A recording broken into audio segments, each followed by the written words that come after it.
இதுதான் தேர்தலில் தீர்மானிக்கிற சக்தி. இப்போ வர்ற தேர்தலில் இது தீர்மானிக்கிற சக்தி அப்படியே ஷிஃப்ட் ஆகும். அப்போ நான் ரெடி ஆயிட்டேன் அப்படின்னு பழைய சாம்பியன் அந்த இது ஃபார்ம் ஆகி நிற்கிறாங்கன்னா இப்போ டிஎம்கே ஏடிஎம்கேன்னு தான் பார்க்கப்படும். நீங்கள் ஊடகங்களும் அதை நோக்கி நகர ஆரம்பிச்சோம். அப்போ இந்த மாதிரி தடுமாறிட்டு இருக்கிற ஒரு பார்ட்டி இந்த மாதிரி 2 பெருங்கட்சிகள் கூட்டணி அமைச்சு தேர்தலை எதிரெதிர் சண்டை போடும் பொழுது நீங்கள் என்ன பண்ண போறீங்க அப்படின்றது இது. எம்ஜிஆர் என்கிற ஒரு முகத்துக்கு தான் ஓட்டு. எம்ஜிஆர் தான் ஒன்று, நாங்கள்லாம் ஜீரோன்னாரு திருநாவுக்கரசு ஒரு தடவை. அந்த 1 இல்லைன்னா நாங்கள் எல்லாமே ஜீரோன்னு. ஆனால் அந்த 1 கூட 10 ஜீரோ இருந்தது. அப்போ அது 1 லட்சம் ஆச்சு, 1 கோடி ஆச்சு. இன்னைக்கு 1னா விஜய், அதெல்லாம் மறுப்பதற்கு இல்லை. எத்தனை ஜீரோ கூட இருக்குன்னா இல்லை.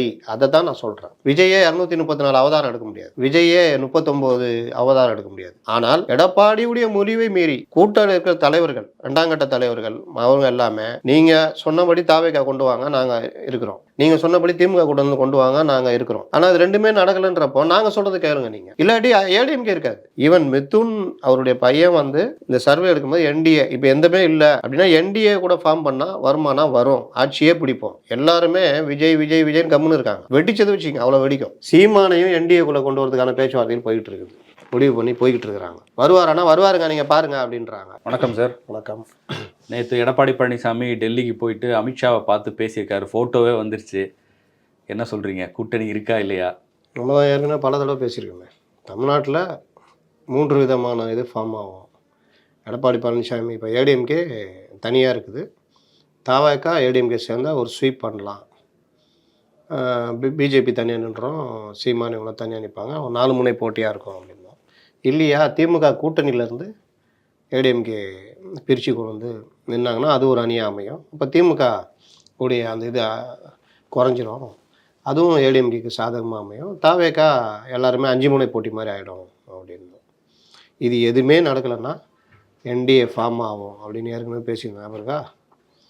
இன்னொன்று, அதிமுகவை தனிமைப்படுத்த வேண்டும், உடைக்கணுன்றதுல தான் திமுக ஒர்க் பண்ணாங்க.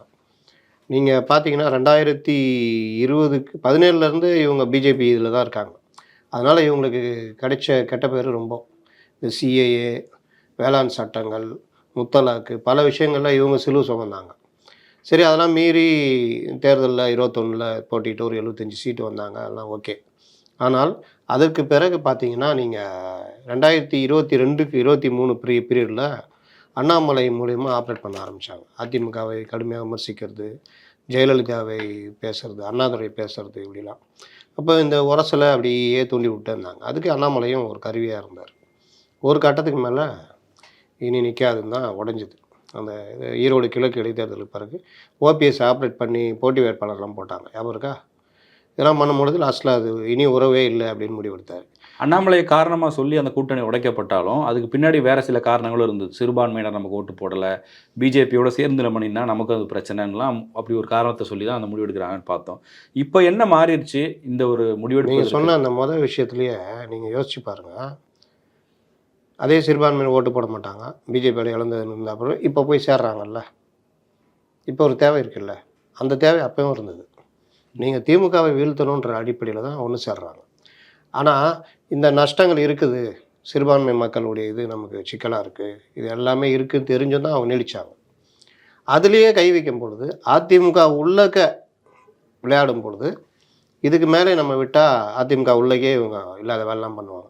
இப்போ நீங்கள் நானும் கூட்டணி கட்சி வச்சுருக்கோம், ஒரு கட்சி எங்கள் கட்சி உங்கள் கட்சினா, உங்கள் கட்சி உள் விவகாரத்தில் போய் நான் தலையிட்டுக்கிட்டு அதில் ஒருத்தருக்கு ஆதரவு கொடுத்துக்கிட்டு அவர் கட்சியில் மறுபடியும் சேர்த்துங்கன்றது, இதெல்லாம் வந்து பெரிய அண்ணன் மனோபாவம்னுவாங்க. இப்போ திமுகவுடைய தோழமை கட்சிகள் இருக்குது, அதில் வந்து செல்வ பெருந்தைக்கும் மாவட்ட தலைவர்களுக்கும் பிரச்சனை இருக்குதுன்னு வச்சுக்கோங்க. உதயநிதியோ இல்லை ஸ்டாலினோ இல்லை துரைமுருகனோ யாராவது இந்த விவகாரத்தில் தலையிட்டு அவரை கூப்பிட்டு பேசுறது, நீங்கள் பண்ணுங்கன்றது, செல்வ பெருந்தையை கூப்பிட்டு நீங்கள் சேர்த்துக்குங்க அப்படின்றது, இந்த மாதிரிலாம் பண்ணால் யாராவது ஏற்றுக்குவாங்களா? ஆனால் அந்த வேலையை பாஜகவில் பண்ணாங்கல்ல. செல்வ பெருந்தகை திடீர்னு கருணாநிதி ஒரு தலைவரே கிடையாதுன்னு விமர்சனம் பண்ணி, எங்கள் அப்பா 1000 மடங்கு எங்கள் அப்பா கருணாநிதியுடைய மேல் அப்படின்னு பேசினா வச்சுக்குவாங்களா? அப்போது இந்த மாதிரி விவகாரத்தெல்லாம் அண்ணாமலை பண்ணார்ல. அப்போ நீங்கள் கூட்டணி தர்மம்னு ஒன்று இருக்குல்ல. இப்போ அதிமுக ஊழல் செய்கிறது, இது திமுக ஊழல் செய்கிறது, டாஸ்மார்க்கில் இந்த மாதிரி பண்ணுறாங்க, தெரிஞ்சே இந்த மாதிரி இருந்தே வாயை திறக்க மாட்டேங்கிறாங்க நேர்மையாளர்கள்லாம். அப்போது இதை பற்றி விமர்சனம் பண்ணி பேசினா காங்கிரஸோ இல்லை சிபிஎம்மோ இந்த கூட்டணிக்குள்ளே இருக்க முடியுமா? ஆனால் அந்த வேலையெல்லாம் அண்ணாமலை பண்ணார்ல. திமுக ஃபைல்ஸ் 3 கொண்டு வரேன், அதில் அதிமுக ஊழல் பட்டியலும் சேர்த்து வெளியிடுவேன். எனக்கு யாராக இருந்தாலும் ஒன்று தான். பேசினாரா இல்லையா? இல்லை சார், நான் என்னென்னா இப்போ நீங்கள் சொல்லக்கூடிய அந்த காரணங்கள் எதுவுமே மாறலையே. இன்றைக்கி அண்ணாமலை தான் பிஜேபி பிரசிடெண்ட்டாக இருக்கார். அதே மாதிரி நீங்கள் அன்னைக்கு உட்கட்சிக்குள்ளே குழப்பத்தை ஏற்படுத்த முயற்சி பண்ணாங்கன்னு சொல்கிறீங்க. அங்கே அமித்ஷாவை மீட் பண்ணுற அதே நேரத்தில் இங்கே பிஜேபியோட அண்ணாமலையோட பக்கத்தில் டிடிவி, ஓபிஎஸ் இவங்க எல்லாம் உட்காந்துருக்காங்க. அப்போ எப்படி இந்த கூட்டணி அமையும்? அரசியல்ன்றது யதார்த்தத்தை ஏற்றுக்கொண்டு நடக்கிறது. ஒவ்வொரு காலகட்டத்திலையும் அந்தந்த சூழ்நிலைக்கு ஏற்ற மாதிரி நடப்பது தான் அரசியல். இதை தெரிந்து கரெக்டாக பண்ணுறவங்க ஜெயிக்கிறாங்க. அதுக்கு உதாரணம் கலைஞர், ஜெயலலிதாலாம் நான் சொல்லுவேன். விஜயகாந்த் அவ்வளோ எதிர்த்தார். கடவுளோட தான் கூட்டணினார், எல்லாம் பண்ணால் 2011 ஜெயலலிதாவோட கூட்டணி. வைகோ பாதியாக பிறந்துட்டு போனார். அதே வைகோ திமுகவோட கூட்டணி. அதனால் அரசியலில் வந்து இன்னைக்கு காலகட்டம் வேறு, அன்னைக்கு காலகட்டம் வேறு. அண்ணாமலை இந்த மாதிரி பேசினா அன்றைக்கி சூழ்நிலை சொல்கிறேன். இந்த மாதிரிலாம் நடந்தது, உடஞ்சது. அதற்கு பிறகு இதை வந்து திமுக பயன்படுத்திச்சு. 2024 அண்ணாமலையை பெரிதும் பயன்படுத்தினாங்க. பாஜக தான் பெருசுன்ற மாதிரி பண்ணி ஏடிஎம்கே இருக்கக்கூடாது அப்படின்றது. நான் கூட ஒரு கட்டுரை எழுதியிருப்பேன். பாஜக நீங்கள் அரசியல் யார் நம்ம வரணும்னு நினைக்கிறத விட யார் வரக்கூடாதுன்னு நினைக்கிறதுலையும் உறுதியாக இருக்கணும். அதில் தாவேக்காவும் சரி, அவங்களுக்கு அந்த ஸ்ட்ராட்டஜியே கிடையாது, அவங்கள்ட்ட அந்த நாலேஜே கிடையாது. டிஎம்கே அதிமுகவும் இருக்கக்கூடாதுன்னு நினைக்கிறாங்க. ஆனால் தமிழகத்தில் நீங்கள் அதிமுக இருக்கக்கூடாதுன்னு நினச்சிங்கன்னா அந்த வெற்றிடம் வேறு ஒரு கட்சியால் ஃபில் பண்ணப்படும். இப்போ நீங்கள் அதிமுக இருக்கக்கூடாதுன்றதுக்காக தாவேக்கா இதெல்லாம் போகக்கூடாதுன்றது மாதிரி ஒரு நீங்கள் பண்ண நரேட்டிவ் மற்ற விஷயங்கள் இங்கே என்ன ஆகுதுன்னா அவங்க என்டிஏவை நோக்கி நகர்ற வேலை. நீங்களே பிஜேபி வந்துடும் பயமுறுத்தியிருந்தவங்க 2024 நீங்கள் தான் பிஜேபியை உள்ளே கொண்டு வந்து விட்டீங்க. இந்த இதை ஸ்ப்ளிட் பண்ணி ஊடகங்கள் மூலிமா பிஜேபி தான் பெரியன்னு பண்ணி 18%. இன்றைக்கும் எனக்கு கூட்டணி இல்லை, வேறு வழி இல்லைன்னு ஏடிஎம்கே டிஎம்கே வீழ்த்திருக்காது, என்டிஏ கூட ஃபார்ம் ஆகுது. இப்போ நீங்கள் கேட்ட கேள்விக்கு பதிலுக்கு வந்துடுவோம். இந்த சூழ்நிலைகள் தான். இதில் அண்ணாமலை இருப்பாரா இருக்க மாட்டாரான்றது இனிமேல் தெரியும். ஒருவேளை அண்ணாமலை தேவை, ஏன்னா ஒரு வேகமான தலைவர், இளைஞர்கள் மத்தியில் ஒரு செல்வாக்கான தலைவர், பட்டுன்னு ஒவ்வொரு விஷயத்தையும் ரியாக்ட் பண்ணுறாரு. அவர் தமிழ்நாட்டில் தலைவராக நீடிக்கணும். என்ன பிரச்சனை ஏடிஎம் கூட இப்போ எடப்பாடி கூட அது டக்குன்னு சேர்ந்துருவாங்க. அண்ணன் நாங்கள் குடும்பத்தில் நாங்கள் அப்படி தான் பேசிக்குவோம், இது பண்ணுவோன்னு அந்த வடிவேல் காமெடி மாதிரி சேர்ந்துருவாங்க. அண்ணா மாதிரி யாரும் கிடையாது, அண்ணாமலை மாதிரி யாரும் கிடையாதுன்னு போயிடலாம். இது ஒரு ரூட்டு. இல்லைங்க எனக்கு அண்ணாமலை வேணாங்க, அவர் இது பண்ணால் இந்த விஷயம்லாம் தொடரும், எங்களுக்கு மாற்றி கொடுங்க. கிட்டத்தட்ட அந்த மாதிரி ஒரு பேச்சுவார்த்தையும் போயிருக்குது. அப்போ நயினார் நாகேந்திரன் அந்த இடத்தில் ரீப்ளேஸ் பண்ணப்படுவதற்கான வாய்ப்பு இருக்குதுன்னு நேற்று பேச்சுவார்த்தைகள் போயிருக்கு. இது ஒரு பார்ட்டு. இல்லை அண்ணாமலை தான் இருக்கணும்னு டெல்லி மேலிடம் வலியுறுத்ததுன்னா ஒருவேளை அண்ணாமலை நீடிக்கலாம். இந்த ரெண்டில் ஒன்று பாசிபிலிட்டிஸ். வேறு யாரையும் அவங்க யோசிக்கலை, வானதியோ ஹெச்ராஜ் யாரையும் யோசிக்கலை. அதில் நான் உறுதி. ஒன்று. ரெண்டாவது, டிடிவி ஓபிஎஸ் மேட்ரை நேற்று பேச்சுவார்த்தையில் தள்ளி வைப்போம், அதை நம்ம பின்னாடி பேசிக்கோன்றிருக்கிறாங்க. பின்னாடி பேசிக்கின்றதுடைய அர்த்தம் என்னென்னா எங்களோட வேணாம். இப்போ நீங்கள் சிபிஎம் வந்து திமுகவோட முன்ன கூட்டணி வைக்கும்போது அப்போது சிபிஎம் அவங்க வந்து பயங்கரமாக இருப்பாங்க. நாங்கள் வந்து மதவாத கட்சி முஸ்லீம் லீக்கோட சேர மாட்டோம் அப்படின்னு. அப்போ கலைஞர் என்ன சொல்லுவார், நீங்கள் எங்களோட இருக்கீங்க, முஸ்லீம் லீக் எங்களோட இருக்குது, முஸ்லீம் லீக் உங்களோட இல்லை, எப்படி அவங்க ஏறுற மாதிரி நாங்கள் ஏற மாட்டோம், ஏறாதீங்க. அந்த ஒரு செட்டப்பில் இது அமையும். எப்படி அமையும்னா நீங்கள் எங்களோட இருக்கீங்க, நீங்கள் தான் பெரிய கட்சி தமிழ்நாட்டில், அதிமுக பாஜகவோட டிடிவியும் ஓபிஎஸ் இருக்காங்க, நீங்கள் எங்களுக்கு கொடுக்குற சீட்டில் நாங்கள் அவங்களுக்கு ஷேர் பண்ணிக்குவோம், நீங்களும் அவங்களும் ஒரே மேடையில் இருக்கிற மாதிரி நாங்கள் பார்க்க மாட்டோம், அந்த மாதிரி நாங்கள் பண்ணிக்கிறோம் அப்படின்ற மாதிரி தான் போவாங்க. ஒருவேளை மோடி வராரு, அமித்ஷா வராருன்னா அது எப்படி போகும்னு தெரியாது, அது அந்த நேரத்துக்கு பேசிக்குவாங்க. ஏன்னா அரசியலில் நிரந்தர எதிரியும் கிடையாது, நிரந்தர பார்க்கணும் கிடையாது. அண்ணா தம்பி ஐயோன்றுவாங்க. அதனால் அது அப்படி போயிடும். சீட் ஷேரிங் இவங்கெல்லாம் சொல்கிறாங்களா 117 102, அப்படி ஒன்றும் பாஜகலாம் வளர்ந்துடல, அப்படி ஒன்றும் அதிமுக ஒன்றும் இல்லாமல் போயிடல. அதனால் அதிமுக வந்து அந்த கௌரவத்தோடைய ஒரு குறிப்பிட்ட தொகுதி நீங்கள் இப்போ கொஞ்சம் கூடியிருக்கீங்க, அது வந்து வளர்ச்சியாக வீக்கமா அப்படின்னு பார்த்தா என்ன கேட்டால் வீக்கம் தான் சொல்லுவேன். ஏன்னா இவ்வளோ பூஸ்ட் பண்ணி வந்தது தான். இப்போவும் சொல்கிறேன், ஏடிஎம்கே தாவேகா கூட்டணி எல்லாம் அமையுது. ஏடிஎம்கே இருக்காங்க, பிஜேபி தனியாக நின்னா 4%, அதுவும் அண்ணாமலை இல்லைன்னா அதுவும் நான் சொல்ல முடியாது. அப்போ இன்றைக்கும் பிஜேபி அதோட அந்த நிலைமையில் தான் இருக்குது. இந்த 11%ன்றதெல்லாம் வந்து அன்றைக்கி பார்லிமெண்ட் எலெக்ஷனு, இந்த ஊடகங்கள், அது இதுன்னு பல விஷயங்கள் இருந்தது வச்சுங்களேன். இன்றைக்கி ஏடிஎம்கே இவங்களாம் சேர்ந்தால் அதுக்குரிய மரியாதை கொடுத்தாங்கன்னா ஒரு குறிப்பிட்ட எண்ணிக்கையிலான தொகுதிகள் ஒதுக்குவாங்கன்றதான் என்னுடைய கணிப்பு. அப்போ அந்த குறிப்பிட்ட எண்ணிக்கை தொகுதியோடு சேர்த்து டிடிவிக்கும் ஓபிஎஸ்க்கு மற்றவங்களுக்கும் நாங்கள் பார்த்துக்குறோன்னா அதுக்கு கொஞ்சம் கூடுதலாக இது பண்ணுவாங்க. ஏன் சொல்கிறேன்னா பாஜகவுக்கு நீங்கள் என்ன ஒதுக்குறீங்களோ அதே தான் பாமகவை எதிர்பார்க்கும். நாங்கள் என்ன தொக்கான்னு கேட்பாங்க. ஏன்னா போன தடவை நீங்கள் அவங்க எவ்வளோ கொடுத்தாலும் அதில் ஒன்று கூட கொடுக்கணுன்னாங்க அவருக்கு 2021. அதனால் அந்த சூழ்நிலை மாற்றிக்கிட்டு பாஜக கூட்டணியிலே கம்மி சீட்டில் போய் பாமக நின்னது 2024 வரலாறு. அதனால் அதையும் அதிமுக கணக்கில் எடுத்துக்கும். அப்போ இந்த மாதிரி விஷயங்கள்லாம் வரும்பொழுது ஒரு வகையான வீழ்த்தணும் அப்படின்ற இதில் கூட்டணி அமைப்பாங்க. வீழ்த்தக்கூடிய கூட்டணியான்ற கேள்வியும் வருது. 2021 இதே கூட்டணி தான். இப்போ இதில் நம்ம பொதுவாக உட்காந்து பேசும்போது பிஜேபியிலேருந்து தேமுதிக, பாமக, புதிய தமிழகம், இல்லைன்னா புதிய நீதி கட்சி, இந்த மாதிரி அங்கே யார் இருந்தாங்களோ அதே கூட்டணி தான், எந்த ஒரு மாற்றமும் இல்லை. அதே மாதிரி திமுக சைடில் அடிஷ்னலாகவும் சில பேர் போய் சேர்ந்துருக்குறாங்க. யார்? அது சின்ன கட்சிகளாக கூட இருக்கட்டுமே. அப்படி இருக்கும்போது எந்த வகையில் இந்த கூட்டணி போய் திமுகவை வீழ்த்திடும்? அதுவும் பிஜேபியை கூட வச்சுக்கிட்டு அதிமுக தான் தூக்கி சுமக்கணும் அவங்கள. இதுக்கு நான் 2 விதமாக பதில் சொல்கிறேன்.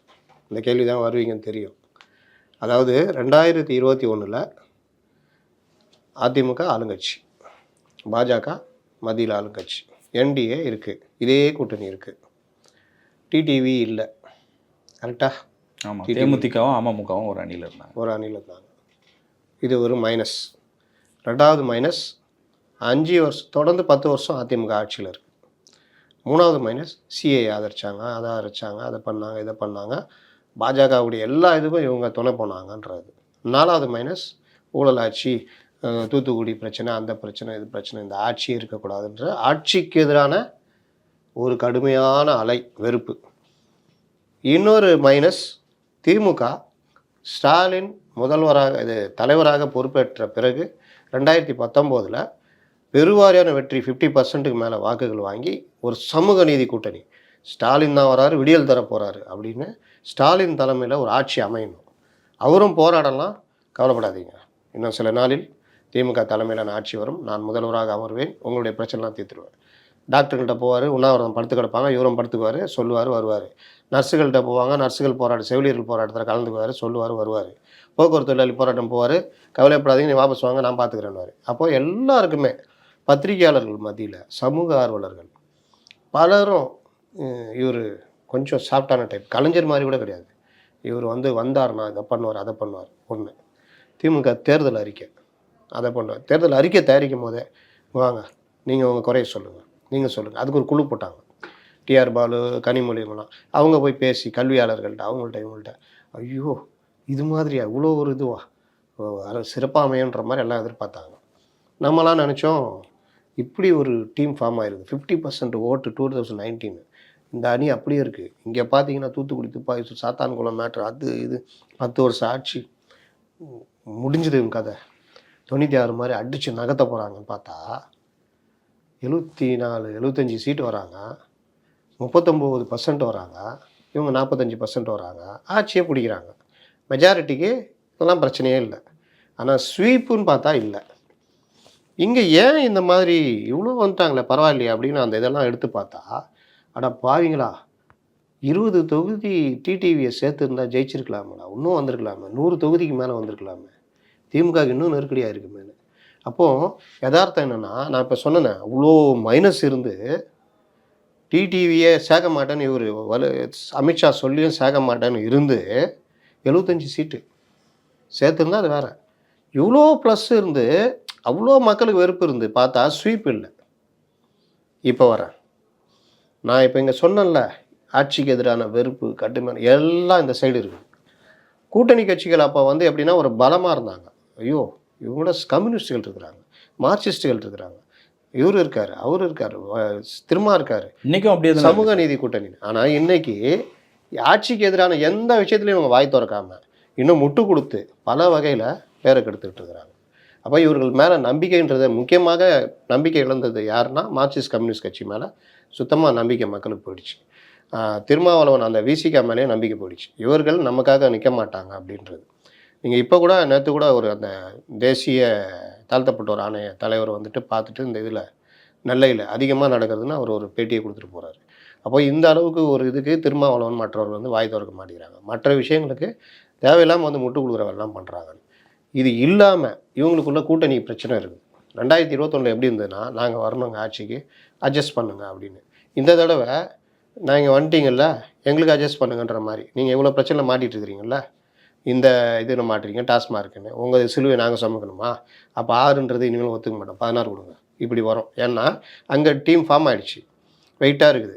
அப்போ இங்கே அந்த மாதிரி. அப்போது இந்த அவ்வளோ பிரச்சனைகளை 39% வாங்கினேன் ஏடிஎம்கே அந்த என்டிஏ கூட்டணி இப்போ டிடிவியே உள்ளக்கு வந்த பிறகு ஒரு பலம் வாய்ந்த அதிமுக தென் மாவட்டத்தில் ஒன்றும் இல்லைன்றது இனி அது மாறிடும். சசிகலா ஆட்டோமேட்டிக்காக இதை ஆதரிப்பாங்க, ஏன்னா அது பேசிடுவாங்க. அப்போது ஒரு கருத்தியல் ரீதியாக உளவியல் ரீதியாக மக்கள்கிட்ட இது பலம் வாய்ந்த கூட்டணி, இது எதிர்ப்பான கூட்டணி. இவங்க என்ன பண்ணுவாங்க அப்படின்னா, பார்த்தீங்களா நாங்கள் சொன்னோம் பார்த்தீங்களா போயிட்டாங்க அப்படின்னு. இன்னொன்று 2021 சிறுபான்மை மக்கள் இவங்களுக்கு வாக்களிக்கலை, இப்போவும் வாக்களிக்க போகிறதில்ல. ஆனால் பொதுவான வாக்குகள் இருக்குல்ல, ஸ்டாலின் வரார் விடியல் தர போகிறாருன்னு அவங்க எல்லாம் புரிஞ்சுக்கிட்டாங்கல்ல. அரசு ஊழியர்கள்லேருந்து எல்லாம் நீங்கள் எதிர்க்கட்சி தலைவராக தான் எங்களுக்கு ஆதரிக்கிறீங்க, உங்களை நாங்கள் எதிர்க்கட்சி தலைவராக வைக்கிறோன்றலாம் முடிவெடுத்துட்டோன்ற மாதிரி. அப்போ எல்லாருடைய அந்த இது எல்லாமே அப்படியே மாறும். இதுதான் தேர்தலில் தீர்மானிக்கிற சக்தி. இப்போ வர்ற தேர்தலில் இது தீர்மானிக்கிற சக்தி அப்படியே ஷிஃப்ட் ஆகும். விஜயை மறந்துட்டீங்களே சொல்கிறேன், அப்படியே ஷிஃப்ட் ஆகும். இந்த விஷயத்தில் விஜய் புதுசாக கட்சி ஆரம்பித்து நீங்கள் நல்லா சொல்லுங்கள், அக்டோபர் 27 விஜய் பேசின பிறகு வந்த அலைக்கும் இப்போ தாவேகாக்கு இருக்கிறதுக்கும் உள்ள வித்தியாசம் உங்களுக்கு தெரியுதா? ஊடகங்களுக்கு ஒரு பார்வை இருக்கலாம் சார், பத்திரிகையாளர்களுக்கு ஒரு பார்வை, அதுதானுங்க காமன் மேன் என்ன நினைக்கிறாங்க. நீங்கள் 2024 இந்த ஊடகங்கள் பார்வை தானே அதிமுக வீழ்த்தியது, இந்த ஊடகங்கள் பார்வை தானே பாஜகவை பெரிய கட்சி. இல்லை, அன்னைக்கு நீங்கள் சொன்ன மாதிரி திமுக பலமான கூட்டணியாக இருந்தது, டிடிவி தனியாக இருந்தார், டிடிவிக்கும் ஒரு செல்வாக்கு இருந்தது. அன்னைக்கு இருந்து டிடிவி இன்னைக்கு கிடையாது. அவர் மேலே கிரெடிபிலிட்டி கேள்விகள்லாம் வரும். அவர் பிஜேபி எதிர்த்துட்டு அங்கே போய் உட்காந்துக்கிட்டாரு. எடப்பாடி வந்து நான் பிஜேபி எதிர்ப்பேன் 26லையும் போக மாட்டேன்னு சொன்னார், இன்னைக்கு அங்கேயே போய் உட்கார்றாரு. இது எல்லாமே அதிமுக, இது எல்லாமே திமுக வைக்கும். ஆனால் இதெல்லாம் அடிபடும்னா ஆளுங்கட்சிக்கு எதிரான இந்த மக்களுடைய இந்த வெறுப்பு இருக்குல்ல, கோப அலை, சொத்து வரி உயர்வு, மின்கட்டண உயர்வு, பல பிரச்சனைகள், ஊழல். நம்ம தான் சார் சொல்கிறோம், அதெல்லாம் அந்த அளவுக்கு கிரவுண்டில் இருக்கான்னு கேட்குறாங்க. இருக்கு. இந்த 10 வருஷம் ஆட்சியில் கடைசி ஒரு 4-5 வருஷம் எடப்பாடி ஆட்சியில் இருந்த அளவுக்கான அந்த மக்களே பேசக்கூடிய அளவுக்கு அதெல்லாம் பெருசாக கூட்டணி கட்சிகள் மாற்றி வச்சுருந்தாங்க திமுக. நீங்கள் எதை பார்க்குறீங்கன்னா, இன்னைக்கு எந்த ஆட்சியிலும் இல்லாத அளவுக்கு இந்த 5 வருடம் இந்த ஆட்சியில் பெரிய ஊடகங்கள் அனைத்தும் விலை போயிருக்குது. நீங்கள் அவங்க வந்து அரசுக்கு எதிராக எந்த விஷயத்தையும் பேச மாட்டாங்க, அன்றைக்கி இருக்கிற சப்ஜெக்ட் பேச மாட்டாங்க, தேவையில்லாத சப்ஜெக்ட் பேசுவாங்கன்றது எல்லாருக்குமே தெரியும்.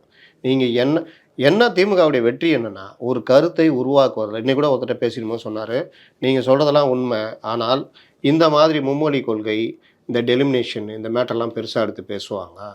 அது வந்து நீங்கள் திமுகவுக்கு அதில் பலம் ஜாஸ்தி, அவங்கள்ட்ட ப்ரொபகண்டா டீமு பெருசாக இருக்குது, உண்மை மறுப்பதற்கு இல்லை. ஆனால் நீங்கள் என்ன ப்ரொபகண்டா டீமு என்ன வச்சுருந்தாலும், நீங்கள் இந்தியா ஒளிர்கிறதுன்னு வந்தாங்க, தமிழகம் மிளிர்கிறதுன்னு வந்தாங்க, 2011 திமுக இதே மாதிரிலாம் பண்ணாங்க, 2016 திமுக பண்ணாத ப்ரொபகண்டா கிடையாது, ஞாபகம் இருக்கா? ஆனால் மக்களுடைய எண்ணன்றது எப்போவுமே அமைதியாக இருக்கும், வெளியே தெரியாது, ஒரு தேர்தலில் தான் காமிப்பாங்க. அது வந்து நீங்கள் வச்சுருந்தாலும் இல்லை சார், 2 பேர் மட்டும் இருந்தால் நீங்கள் சொல்கிறது கரெக்டு சார். இந்த பக்கம் ஒரு வெறுப்பு இருக்குது, வேறு ஆப்ஷனே இல்லை, எல்லாரும் இந்த பக்கம் போவாங்க. நான் வரேன் விஜயை மறந்துட்டு நீங்கள் ஆரம்பிக்கும் போது நீங்கள் மறுபடியும் திமுகக்குள்ளே போயிட்டீங்க, அதிமுகக்குள்ளே போயிட்டீங்க. நான் விஜய்கிட்ட தான் ஆரம்பித்தேன், நீங்கள் மறுபடியும் இதுக்குள்ளேயே போய் மாட்டினீங்க, நான் அதுக்கு பதில் சொல்லிட்டு இருக்கிறேன். அதனால் அப்போது இந்த மாதிரி விவகாரங்கள் 2011 பார்த்தீங்கன்னா சென்னையிலே திமுக பல இடங்களில் தோத்தாங்க. கோட்டை ஏன் தோத்தாங்கன்னா, நீங்கள் என்ன தான் கலைஞர், என்ன தான் துணை முதல்வராக ஸ்டாலின் வந்திருக்காரு, அப்போனா சிறப்பாக செயல்பட்டார், அப்படிலாம் பண்ணும் பொழுது நீங்கள் இங்கே இருக்கிற லோக்கல் இதெல்லாம் பார்த்தாங்க. இப்போ தனசேகரன் மாதிரி ஆட்கள்லாம் தோற்று போனாங்க, விருகம்பாக்கத்தெல்லாம். சின்ன பையன் அந்த இவர் பார்த்தசாரதி வந்து தோக்கடிச்சார். இந்த மாதிரி பல எழும்பூரில் கோட்டையில் கொடி நட்டாங்க. நீங்கள் எக்மோரில் எந்த காலத்துலையும் தோற்றலை, எம்ஜிஆர் காலத்துலேயும் தோற்றதில்லை. அந்த மாதிரி பல விஷயங்கள் நடந்தது. அதுதான் நான் சொல்ல வரேன். அப்போது நீங்கள் ஒரு பெரிய வெற்றி 2021 பெற்றிருந்து இப்போ அதே என்டிஏ தாங்கன்னு சொன்னால் நீங்கள் சொல்கிறத நான் ஏற்றுக்குவேன். ஜஸ்ட்டு 5%. அந்த 5%ம் நீங்கள் தொடர்ச்சியாக என்ன பண்ணீங்கன்னா, தென் மாவட்டத்தில் ஒன்றுமே இல்லைங்க இவங்க பாருங்கள் இவங்களான்னு. இப்போ அதில் எல்லாம் ஒற்றுமையாக வராங்க. இப்போ ஏடிஎம்கே ஸ்ட்ராங்காக இருக்குன்றது ஒரு கருத்து வந்துடும். ரெண்டாவது இந்த ஆன்டி இன்கம்பன்சி இருக்குல்ல, இதுதான் ரொம்ப முக்கியம். இது வந்து ஜனங்க இதில் தான் தீர்மானிப்பாங்க. அதில் கடுமையான வெறுப்பாக இருக்காங்க. இது வந்து ஒன்றும் இல்லை, ஏன் இவங்க மும்மொழி கொள்கை, ஏன் இந்தி திணிப்பு, ஏன் தொகுதி மறுசீரமைப்பு தூக்கிட்டு சுற்றுறாங்கன்னா, இதை டைவெர்ட் பண்ணுறதுக்கு தான்றத தவிர வேறு எதுவுமே கிடையாது. ஏன்னா இவங்களுக்கு பேசுறதுக்கோ எதுக்கும் இல்லை. இதில் இன்னொன்று சொல்கிறேன், இந்த டாஸ்மாக் விவகாரம் நீங்கள் பாருங்கள், 2 நீதிபதிகள் அதுலேருந்து விலகுறாங்க. போன வாரம் கடுமையாக பேசின நீதிபதிகள் இந்த வாரம் நாங்கள் விசாரிக்கலன்னு விலகுறாங்க. அதோடைய சீரியஸ்னஸ் தெரிதா?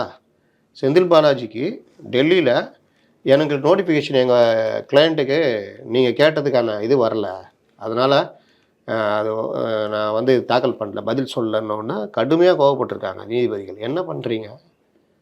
இதே அந்த இடத்துல சீனியர் கவுன்சிலாக இருக்க முகுல் ரோத்தகி இல்லாமல் வேற ஒரு வக்கீல் இருந்தால் அவர் பெரிய பிரச்சனையை சந்திச்சிருப்பார். நாங்கள் ரொம்ப வேதனையோடு பதிவு பண்ணுறோங்க. என்ன பண்ணுறீங்க நீங்கள்? ஒரு இது வரலன்னு ஒரு டெக்னிக்கல் இஷ்யூ தூக்கிட்டு வர்றீங்க. இந்த இதிலலாம் எங்கள்கிட்ட விளையாடாதீங்க. அப்போனா நீங்கள் உங்களுக்கு எதுவுமே வரலன்னா நீங்கள் எப்படி எங்கள்கிட்ட வந்து இந்த விஷயத்தை பற்றி பதில் சொல்கிறீங்க? எனக்கு இந்த விஷயமே தெரியாதுன்னு நீங்கள் எப்படி சொல்ல வர்றீங்க? அப்போ அந்த விஷயம் உங்களுக்கு தெரிஞ்சனால தானே தூக்கிட்டு வர்றீங்க. டெக்னிக்கலாக எங்கள்கிட்ட விளையாடாதீங்க, 9ஆம் தேதி பதில் சொல்லுங்கன்னு அமைச்சர் கோபமாக இருக்காங்க. இந்த விவகாரம் ஏற்கனவே இந்த விவகாரத்தெல்லாம் எப்படி உச்சநீதிமன்றம் பார்த்ததுன்றதோடு சேர்த்து இந்த டாஸ்மாக் விவகாரம் நீங்கள் இவங்க நினைக்கிற மாதிரி ரொம்ப எளிதாக கடந்து போக முடியாது. அப்போது நீதிபதிகளை நாங்கள் இதில் விசாரிக்க முடியாதுன்னு விலகுறாங்க. எந்த நீதிபதிகிட்ட போகக்கூடாதுன்னு நினைக்கிறாங்களோ அங்கே தான் போகுது.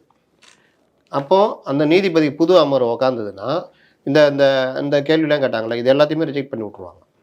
அப்போது இந்த வழக்கு விசாரணை இது வந்து வேகம் எடுக்கும். ஏற்கனவே மணல் இந்த விவகாரம் இருக்குது. இது எல்லாமே இந்த அரசுக்கு எதிராக ஒரு நீங்கள் என்ன போட்டு பஞ்சை போட்டு மூடினாலும் நெருப்பு கொஞ்சம் ஜாஸ்தி எரிய ஆரம்பிச்சு நீங்கள் மூட மூட அது எரியறதுக்கான ஒரு காரணியாக அமையும். இப்போ நெருப்பில் பஞ்சை போட்டு மூடிருக்கீங்க, ஓகே. அது நெருப்பு கொழுந்து விட்டு எரியும் போது பஞ்சை போட்டு மூடினீங்கன்னா பஞ்சே அந்த நெருப்புக்கு இரையாகும். அந்த மாதிரி இவர்கள் என்ன புதுசாக கொண்டு வந்தாலும் பற்றி எரிகிற பிரச்சனையில் அது அப்படியே அமைங்கி போகும். இப்போ விஜய்க்கு வரேன். விஜய் நம்ம திருப்பி சொல்லிக்கிட்டு இருக்கிறோம், ஒரு இன்ஃப்ராஸ்ட்ரக்சர் இல்லை அந்த பார்ட்டியில், ஒரு நியமனங்கள் இன்னை வரைக்கும் மாவட்ட செயலாளர் நியமிக்கிறதுலேயே பெரிய பிரச்சனை ஓடிக்கிட்டு இருக்குது. விஜய் இன்னை வரைக்கும் கட்சியை பற்றி ஒரு முழுமையான இதுக்கு வரலை. நடிச்சுட்டு வரேன்னா அவர் இருக்கார். அறிக்கைகள் அவ்வப்போது வருகிறது, ஆனால் அது வந்து பெரிய அளவுக்கு ஒரு இதை ரீச் கொடுக்கல. கட்சிக்குள்ள பிரச்சனைனா பயங்கரமாக ஓடிக்கிட்டு இருக்கு. நான் சொல்கிறேன், இப்போ எம்ஜிஆர் வராரு டிஎம்கே விட்டு வெளியே, எம்ஜிஆர் தீர்மானிக்கிறார் இந்த மாதிரி நான் வந்து இவர் எதிரி, நான் வந்து இது பண்ணுவேன் தீர்மானிக்கிறாரு. கொள்கை பற்றி முடிவெடுக்க ஒரு 5-6 தலைவர்களை போட்டு ஒரு கொள்கையை அதிமுகவுக்கு வழிநடத்துகிறார். திமுக உருவாகும் பொழுது 50 தலைவர்கள் அந்த கொள்கை என்ன ஏது, நம்முடைய இது என்ன, ஒன்றே குலம் ஒரு முனை தேவன், இந்த மாதிரி இதை உருவாக்குறாங்க. இந்த மாதிரி யார் உருவாக்குறாங்கன்னா அந்த கட்சி தலைவர்கள். கம்யூனிஸ்ட் கட்சினா பொலிட் பீரோ உட்காந்து பேசி உருவாக்குறாங்க. இந்த மாதிரி ஒவ்வொரு கட்சிக்குமே, இப்போ பாஜகனா ஒரு பாஜகவுக்கு சில கொள்கைகள் இருக்குது, ஆர்எஸ்எஸ் சித்தாந்தம், ஆர்எஸ்எஸ் தலைவர்கள் உருவாக்குறாங்க. அதை பின்பற்றி ஆர்எஸ்எஸ்லேருந்து பயிற்சியான தலைவர்கள் பாஜகவுக்கான கொள்கைகள் என்ன, நடைமுறை, இதுக்கும் வித்தியாசம் இருக்கும். அப்போ அது என்னன்னு உருவாக்குறாங்க, அதை நடைமுறைப்படுத்துகிறாங்க, இதாகிறாங்க. தாவேகா இதே பேஸில் சொல்கிறேன், அதற்கான கொள்கைகளை உருவாக்குறது மட்டும் பார்த்தா இன்னை வரைக்கும் நீங்கள் சொல்லுங்கள். விஜய் நடிச்சிட்டு இருக்காரு, புஷி ஆனந்துக்கு ஒன்றுமே தெரியாது. ஒரு ஜான் ஆரோக்கியசாமி தான் இதை உருவாக்குறாரு. இது எவ்வளோ பெரிய டேஞ்சர் ஒரு கட்சிக்கு. ஆட்சியை பிடித்து கொண்டு போகிற கட்சி, 2 பெரிய கட்சிகளுக்கு எதிராக அரசியல் செய்து பெரிதாக வரக்கூடிய ஒரு கட்சி, லட்சக்கணக்கான இளைஞர்களை கொண்ட கட்சி, அதற்கான கொள்கைகள், வழிமுறைகள், நடைமுறைகளை உருவாக்குவதற்கு ஒரு 5-10 தலைவர்கள் சேர்ந்து நம்ம கட்சி இப்படி தான் போகணும்னு சொல்கிறதுக்கோ, இல்லை விஜய் அதை உள்வாங்கிக்கிட்டு இப்போ திடீர்னு விஜய் ஒரு இன்டர்வியூவில் உட்கார்றாரு, நீங்கள் சொல்லுங்கள் உங்களுடைய பார்ட்டி இதுன்னா, நீங்கள் அதை பற்றி இதை பற்றி என்ன பண்ணுறீங்கன்னா, அந்த இதை கொண்டு போகிறதுக்கான ஏற்பாடுகள் இல்லை. அப்போது இப்படி தடுமாறிக்கிட்டு இருக்க கட்சி இன்னைக்கு, இந்த கட்சியில் நீங்கள் நாளைக்கே தேர்தல், இவங்க ஃபார்ம் ஆகிட்டாங்க, இவங்க ஏற்கனவே ஃபார்ம் ஆகியிருக்காங்க. நீங்கள் தேர்தலை பொறுத்த வரைக்கும் யார் கையில் பந்து இருக்குன்றது ரொம்ப முக்கியம். அப்போது நான் ரெடி ஆகிட்டேன் அப்படின்னு பழைய சாம்பியன் அந்த இது ஃபார்ம் ஆகி நிற்கிறாங்கன்னா, இப்போ டிஎம்கே ஏடிஎம்கேன்னு தான் பார்க்கப்படும். நீங்கள் ஊடகங்களும் அதை நோக்கி நகர ஆரம்பிச்சிடும். நேற்று இன்றைக்கெலாம் கூட பாருங்கள், இதை நோக்கி நகர ஆரம்பிச்சிருவாங்க. இப்போ அண்ணாமலையோ எடப்பாடியோ இந்த பிரச்சனை கையில் எடுத்துகிட்டு கூட்டு போராட்டம் அது இதுன்னு இவங்களுக்கு எதிராக போனாங்க, இங்கே ரைடு மற்ற விஷயங்கள் போதுன்னா இதை நோக்கி நகரும். அப்போ நீங்கள் நடுவில் மாட்டிக்கிட்டு, நான் ஏற்கனவே சொல்லியிருக்கேன், இந்த மாதிரி வந்துடுச்சுன்னா நடுவில் மாட்டிக்குவீங்க அப்படின்னு. அப்போ நடுவில் மாட்டிக்கிட்டு நீங்கள் சஸ்டெயின் ஆகணும்னா ஒன்று சீமான் மாதிரி அரசியல் பண்ணணும், அடிக்கணும், இது பண்ணணும். அதுவும் இல்லை உங்ககிட்ட. அப்போ இந்த மாதிரி பிரச்சனைகளுக்கு நடுவில் உங்கள் உள்கட்சிக்குள்ளேயே பிரச்சனை ஓடிட்டு இருக்குது. ஒரு ஆதவ அர்ஜுனா கட்சியில் சேர்ந்து ப்ரொபகண்டா செக்ரட்டரி, அவர் ஏதாவது பண்ணால் கூட அவர் அடுத்த கட்டம் நகர முடியல. சரி, அவராவது பொதுவில் பேசுறதுக்கான தலைவர்கள் இருக்கணும்ல, அந்த மாதிரி பார்த்தாலும் எங்கேயும் இல்லை. ஒன்லி ஸ்போக்ஸ் பர்சன் மட்டும் பேசிகிட்டு இருக்காங்க. அவங்க வந்து கட்சி இதுக்குள்ளே வந்து கணக்காக வராது. அப்போ இந்த மாதிரி தடுமாறிக்கிட்டு இருக்கிற ஒரு பார்ட்டி இந்த மாதிரி 2 பெருங்கட்சிகள் கூட்டணி அமைச்சு தேர்தலை எதிரெதிர் சண்டை போடும் பொழுது நீங்கள் என்ன பண்ண போகிறீங்க அப்படின்றது இது. உங்கள்கிட்ட இருக்கிறாங்க, உங்களை நம்புகிறாங்க, மாற்றம் வேணுன்றவங்க ஓட்டு போடுறாங்க, அது உண்மை நடக்கும். ஆனால் அதற்கான வழிமுறை திட்டங்கள் நடைமுறைகள் ப்ளஸ் உங்கள்கிட்ட அந்த கட்சி கட்டுமானம்னு ஒன்று இருக்குல்ல, அது இருக்கா அப்படின்றதான் நம்ம திரும்ப திரும்ப ஆரம்பத்துலேருந்தே பேசிகிட்டு இருந்தோம். கட்டுமானம் முக்கியம், உங்களுடைய இது கட்சி அமைப்புகள், கட்சி தலைவர்கள், 2ஆம் கட்ட தலைவர்கள், வெளியிலேருந்து வர்றவங்களை கொண்டு வர்றது, இது எல்லாமே முக்கியம். இதெல்லாம் இருந்தால் தான் நீங்கள் ஒரு பார்ட்டி. இல்லை சார், எல்லா பார்ட்டியும் அப்படி கிடையாதுல்ல. இப்போ நீங்கள் திமுக எடுத்துக்கிட்டிங்கன்னா ஒரு ஐடியாலஜிக்கல் ட்ரிவன் பார்ட்டி, பிஜேபியும் அப்படி. அதிமுக என்னதான் நீங்கள் ஐடியாலஜிக்கலாக திராவிடியன் ஐடியாலஜின்னு சொன்னாலும் கூட அங்கே தலைவர்களுடைய முகங்கள் தான் பேசியிருக்கு. எம்ஜிஆர், ஜெயலலிதான்ற அந்த முகங்களுக்கு தான் மக்கள் ஓட்டு போட்டிருக்காங்க. விஜய் கட்சிக்கு ஒரு கொள்கை தேவைப்படுது, ஆனால் அங்கே அவருக்கு ஓட்டு போட போகிற யாருமே கொள்கையை பார்த்தெல்லாம் போட போகிறதில்ல. விஜய்ன்ற ஒற்றை முகத்துக்காக தான் அந்த கட்சி. அது அந்த முகத்துக்கு முன்னாடி நீங்கள் எதை வச்சாலும் அங்கே நிற்க போகிறது இல்லை. அவர் இறங்காமல் இருக்கும்போதே இங்கே ஒரு பெரிய ஸ்பேஸ் ஆக்குபை பண்ணுறாரு. அது மீடியாவில் இருக்கட்டும், பொதுமக்கள்கிட்டையும் ஒரு டாக்கை கிரியேட் பண்ணுறாரு. விஜய் களத்தில் இறங்கி பேச ஆரம்பிச்சிட்டா என்ன ஆகும் இந்த இதெல்லாம்? நான் சொல்கிற அடிப்படையே விட்டு நீங்கள் வெளியில் போகிறீங்க. எம்ஜிஆர் என்கிற ஒரு முகத்துக்கு தான் ஓட்டு. எம்ஜிஆர் தான் 1, நாங்கள்லாம் 0ன்னாரு திருநாவுக்கரசு ஒரு தடவை. அந்த 1 இல்லைன்னா நாங்கள் எல்லாமே 0ன்னு. ஆனால் அந்த 1 கூட 10 0 இருந்தது. அப்போ அது 1 லட்சம் ஆச்சு, 1 கோடி ஆச்சு. இன்றைக்கி 1னா விஜய், அதெல்லாம் மறுப்பதற்கு இல்லை. எத்தனை 0 கூட இருக்குன்னா இல்லை. அதை தான் நான் சொல்கிறேன். விஜயே 234 அவதாரம் எடுக்க முடியாது. விஜயே 39 அவதாரம் எடுக்க முடியாது. விஜயே 38 மாவட்டங்களுக்கான அவதாரம் எடுக்க முடியாது. இல்லை சார், நான் இன்னொன்று மோடி கம்பேரிசனும் இங்கே சொல்லணும்னு நினைக்கிறேன். 2014 எலெக்ஷனில் மோடின்ற ஒரு முகம் தான் இவ்வளோ பெரிய ஒரு வெற்றியை அவங்களுக்கு வாங்கி கொடுத்தது. அது அப்படியே தொடர்ந்து இன்னைக்கு வரையும் வருது. அப்படின்னா அந்த மோடி வேவ் தான். அப்படி ஒரு அலை உருவாகுதுன்னு வைங்களேன். விஜய் இறங்கினா அப்படி ஒரு அலை உருவாகும்னு நம்புறாங்க. அதை சொல்றவங்க இருக்காங்க. அதுலேயும் தப்பு பண்ணுறீங்க. அப்போ 2004 99 மோடியாக இருந்தார்.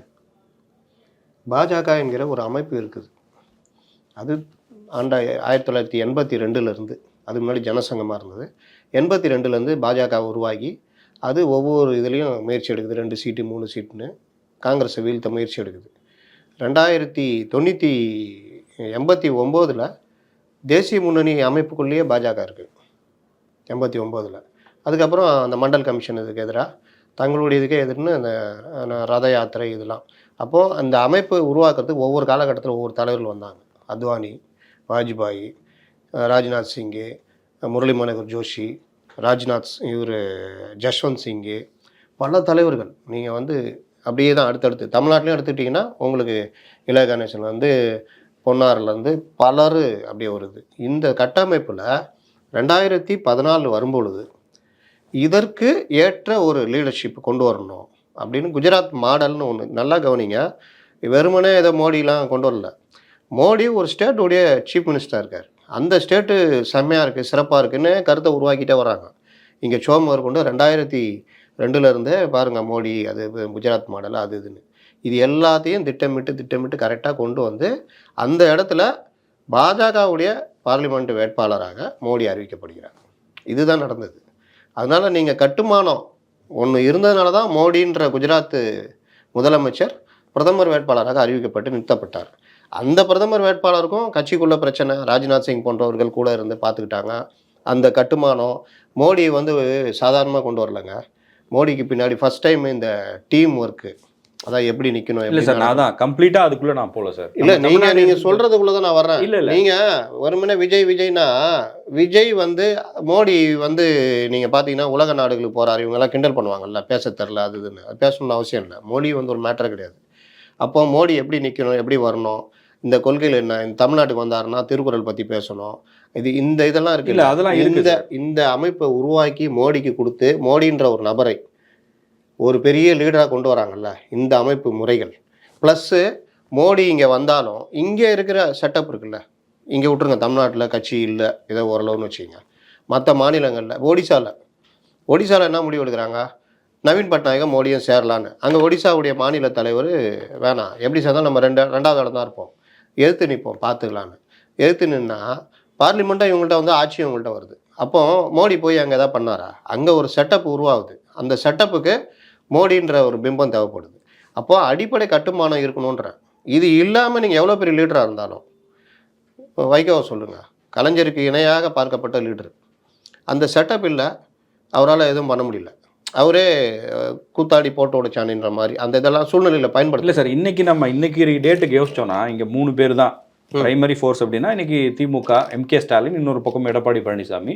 அதுக்கு அடுத்த நிலையில நீங்கள் சீமான், அண்ணாமலைலாம் சொன்னாலும் கூட விஜய்க்கு இருக்கிற பாப்புலாரிட்டி வந்து அவர் அந்த இடத்துல முன்னிறுத்துது. அப்படின்னா இந்த 3 பேர்னு சொல்லும்போது நீங்கள் இபிஎஸ் மேலே 1000 குறைகளை சொல்லலாம், திமுக மேலே 1000 குறைகளை சொல்லலாம்.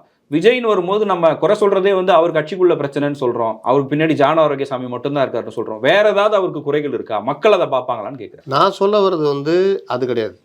நான் சொல்ல வர்றது வந்து விஜய் பின்னாடி லட்சக்கணக்கான இளைஞர்கள் இருக்கிறார்கள். பெண்கள் ஆதரவு இருக்கா? இருக்குது. சிறுபான்மை மக்கள் ஆதரவு இருக்கா? இருக்குது. விஜய் ஒரு பெரிய மாசா உண்டு, ஆமாம், 100% அதில் நான் மாறுபடல. ஆனால் இதை வாக்குகளாக மாற்றக்கூடிய அந்த சிஸ்டத்தில் ஃபெயிலியருன்றேன். இப்போது விஜய் வந்து இவர்களுக்கு சவாலாக இருப்பார் அப்படின்னா அதுக்கு சவாலாக இருப்பதற்கான அடிப்படை கட்டுமானத்தை உருவாக்கணும். நான் வருவேன், நான் கட்சி ஆரம்பிச்சிட்டேன் அப்படின்ட்டு போகிறது. இல்லை சார், நீங்கள் கட்டுமானம் சொல்கிறதையும் நான் கொஞ்சம் கிளியர் பண்ணணும்னு நினைக்கிறேன். மற்ற கட்சிகளுக்கு வந்து இப்போது ஒருத்தர் இபிஎஸ்க்கோ இல்லை ஸ்டாலினுக்கோ ஓட்டு போடணும்னு நினச்சா அதை ஓட்டுகளாக கன்வெர்ட் பண்ணுறதுக்கு ஒரு எஃபர்ட் தேவைப்படுது. அந்த இடத்துல வந்து எம்ஜிஆர் மேலே இல்லை கலைஞர் மேலே இருந்த மாதிரி உணர்வுபூர்வமாக கேடர்ஸ் வேணா இருக்கலாமே தவிர பொதுமக்கள் அவங்க மேலே அவ்வளோ பற்றோடு இருக்காங்களா இப்போ இருக்கிற தலைவர்கள் மேலேன்றது ஒரு கொஷின். பட் விஜய் மேலே அது கிடையாது. இப்போ இருக்கிற மற்ற தலைவர்களை ஒப்பிடும்போது ஏதோ ஒரு பாசமோ இல்லை ஒரு அபிப்பிராயம் ஒரு பாசிட்டிவாக விஜய் மேலே இருக்குது. நீங்கள் அவரை போய் பூத் கமிட்டியில் ஒருத்தர் போய் கூட்டு வந்து ஓட்டு போடுவீங்கன்னு அவசியமே இல்லை. விஜய் தான் 234 தொகுதியிலையும் போட்டிடுதா நினச்சி எல்லாருமே ஓட்டு போடக்கூடிய மைண்ட் செட் இருக்குது அப்படிங்கிற ஒரு பார்வையும் இருக்குது. கிடையாது. நீங்கள் சில கேள்வியில் திணிக்கிறீங்க. என்ன பிரச்சனைனா விஜய் மேலே எல்லாருக்கும் ஒரு பாசம் இருக்குது, அதெல்லாம் இருக்குது. அது எல்லாம் வாக்குகளாக மாறுமான்றதான் என்னுடைய கேள்வி. எம்ஜிஆர் மேலே எல்லாருக்கும் பாசம் இருந்தது. எம்ஜிஆர் எல்லாரும் ரசித்தாங்க. எம்ஜிஆரை ரசிக்காத ஆளே கிடையாது. ஆனால் எம்ஜிஆருக்கு அவ்வளோ பெரிய, நீங்கள் சொல்லுங்கள், எம்ஜிஆரா விஜயா அப்படின்னா நீங்கள் யாரை பெருசாக சொல்லுவீங்க? எம்ஜிஆர் தான், அதில் என்ன டவுட்? அப்படிப்பட்ட எம்ஜிஆர் அதிமுக தொடங்கின பொழுது அவர் வந்து முழுதுமாக திமுக வாக்குகளை இழுத்துட்டு வரல. ஆண் வாக்காளர்கள் பெரும்பாலும், எம்ஜிஆருடைய ரசிகர்கள் பெரும்பாலும் எம்ஜிஆருக்கு வாக்களிக்கவில்லை. அவங்க பிரித்து பார்த்தாங்க. எம்ஜிஆர் அவர் வந்து எனக்கு பிடிக்கும் சினிமாவில், ஆனால் கலைஞர் தான் இந்த ஆட்சி நடத்தக்கூடிய இதுன்னு. இதை தான் விஜய்க்கும் இருக்குது. இதுதான் கமலஹாசனும் உணர்ந்து சொன்னது, ரசிகர்கள் எல்லாம் வாக்காளர்கள் இல்லைன்னு. இதை விஜய் புரிஞ்சுக்கணுன்றதுக்கு தான் நான் இவ்வளோ பேசுகிறேன். வெறுமனே இந்த சினிமா அந்த பவர் அந்த இது வந்து ஒரு ஸ்டெப் ஃபார்வேர்டு. மற்றவங்களுக்கு இல்லாத ஒரு விஷயம் உங்களுக்கு பண்ணி கொடுக்கும்.